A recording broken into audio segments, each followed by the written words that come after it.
Stop right there. Look at the Mona Lisa. Now look at a blueprint for a helicopter. What if I told you the same mind created both?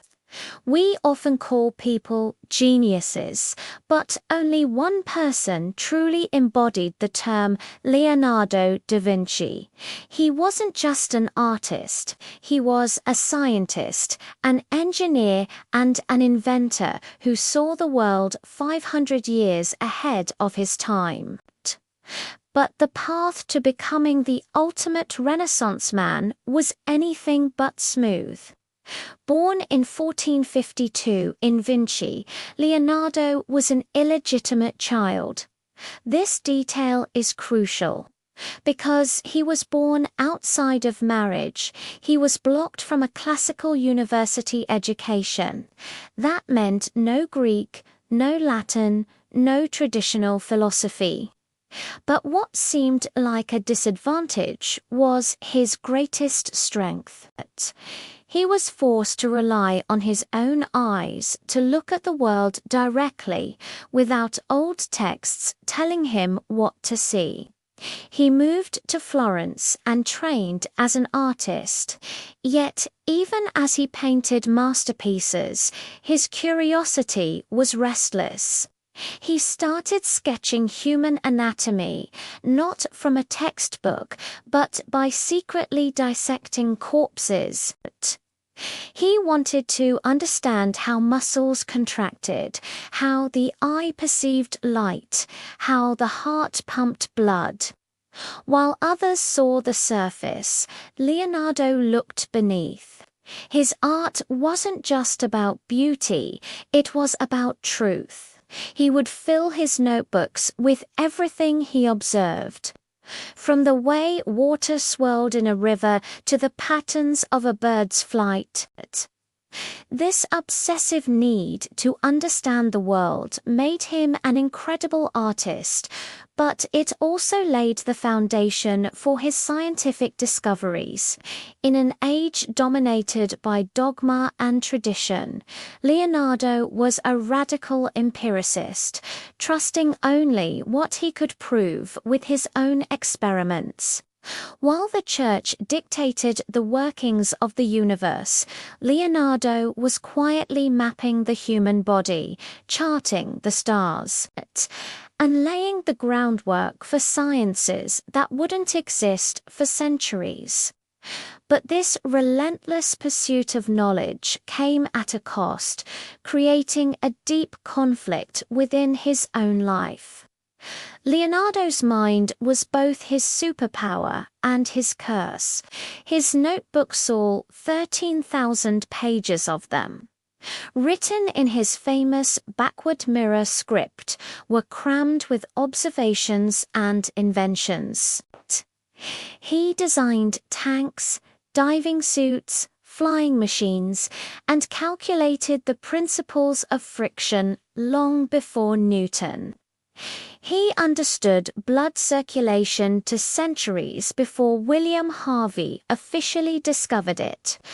But here's the problem: his mind moved too fast. He would start a projector painting for a powerful duke, a massive sculpture, an engineering job, only to abandon it when a more interesting scientific question popped up. This earned him a reputation as a chronic procrastinator and a failure to his wealthy patrons. The Last Supper, he almost left it unfinished. He would spend days just staring at the wall, thinking, much to the frustration of the monks who commissioned it. He even spent 3 years on the Mona Lisa, constantly refining it. Because he became obsessed with capturing the science of a fleeting human smile. It was a constant battle between his artistic obligations and his insatiable scientific inquiry. His patrons saw an unreliable artist, but in reality, they were witnessing a mind grappling with questions no one else was even asking. Imagine being hired to paint a portrait, but getting sidetracked by designing a city with perfect sanitation or trying to figure out how to divert a river. That was Leonardo. For him, a painting wasn't just an image. It was the final result of a deep scientific investigation. This inability to focus on one thing meant many of his grandest projects, like a colossal bronze horse sculpture for the Duke of Milan, were never completed. His contemporaries often dismissed him as a dreamer, a man of brilliant ideas but little follow-through. They could unsee that his failures and procrastinations were actually the byproduct of a mind that saw no boundaries between disciplines. He wasn't failing, he was connecting everything. Despite his struggles with finishing projects, the two he did complete, the Mona Lisa and The Last Supper, became the standard for human artistic achievement. The Mona Lisa isn't just a portrait, it's a masterclass in his scientific understanding of light, shadow, and human expression. That famous enigmatic smile is a result of his technique called sfumato, which means vanished like smoke. He blended colors and shadows so seamlessly that the corners of the mouth and eyes are ambiguous, changing as you look at them. This wasn't an artistic trick. It was applied optical science. His real genius, however, lies in his approach. He married art and science. He believed that to paint the human form, you must understand every bone and muscle beneath the skin. To design a flying machine, you must understand the wind and the anatomy of a bird. To paint a landscape, you must understand geology and botany. His work was unified by a single, simple principle: curiosity. He famously wrote, "The painter who has a clumsy hand can do nothing but betray the ideas of his own mind."